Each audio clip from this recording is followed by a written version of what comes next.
सर्दी जुकाम बुखार और खांसी को अगर आप भी नॉर्मल वायरल समझकर नजरअंदाज कर रहे हैं तो सावधान हो जाइए। दिल्ली एनसीआर में स्वाइन फ्लू यानी H1N1 वायरस के मामले तेजी से बढ़ने की खबर है और अस्पतालों में स्वाइन फ्लू के मामले और मरीजों की संख्या लगातार बढ़ रही है। लेकिन सबसे बड़ा सवाल यही है, हर बुखार क्या स्वाइन फ्लू है? बीमारी होने पर घर पर रहना सही है या डॉक्टर के पास जाएं?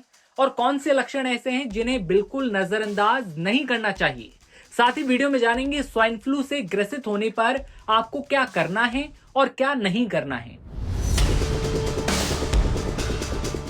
डॉक्टरों के मुताबिक ज्यादातर लोग स्वाइन फ्लू से आसानी से ठीक हो जाते हैं, लेकिन छोटे बच्चे, बुजुर्ग, गर्भवती महिलाएं और कमजोर इम्यूनिटी वाले या पहले से किसी बीमारी से जूझ रहे लोगों में संक्रमण बहुत ज्यादा खतरनाक रूप ले सकता है। इसलिए घबराने की नहीं, बल्कि लक्षणों को सही समय पर पहचानने और सही कदम उठाने की जरूरत है। स्वाइन फ्लू के लक्षण काफी हद तक मौसमी फ्लू जैसे होते हैं, जैसे कि अचानक बुखार, खांसी, गले में खराश, सिरदर्द, शरीर में दर्द, थकान, कमजोरी इसके आम लक्षण हो सकते हैं। खतरे की घंटी तब बजती है जब अगर बुखार और खांसी के साथ सांस लेने में परेशानी, सांस फूलना, सीने में दर्द, असामान्य सुस्ती या बेहोशी जैसा महसूस होना शुरू हो जाए तो इसे सामान्य फ्लू समझकर घर पर इंतजार नहीं करना चाहिए। अब सवाल है कि अगर स्वाइन फ्लू हो जाए तो घर पर क्या करें?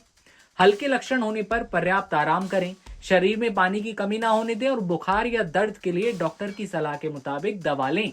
लेकिन सिर्फ घरेलू नुस्खों के भरोसे बीमारी को छोड़ना ठीक नहीं है।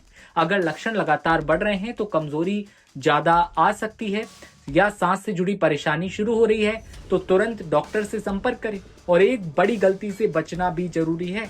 बुखार कम हो जाना हमेशा संक्रमण पूरी तरह खत्म होने का संकेत नहीं होता। अगर सांस की समस्या या कमजोरी बढ़ रही है तो दोबारा हॉस्पिटल जाएं, डॉक्टर की सलाह लें। और क्या ना करें, ये जानना बेहद जरूरी है।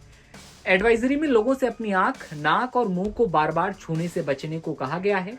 बिना डॉक्टर की सलाह के कोई दवा न लेने की सलाह दी गई है। अगर किसी व्यक्ति में फ्लू के लक्षण हैं तो उसे हाथ मिलाने से बचना चाहिए। ऐसे लोगों को भीड़भाड़ वाली जगहों पर जाने से बचने की सलाह दी गई है। इसके अलावा इस्तेमाल किए गए रुमाल या नैपकिन का दोबारा इस्तेमाल न करने को कहा गया है।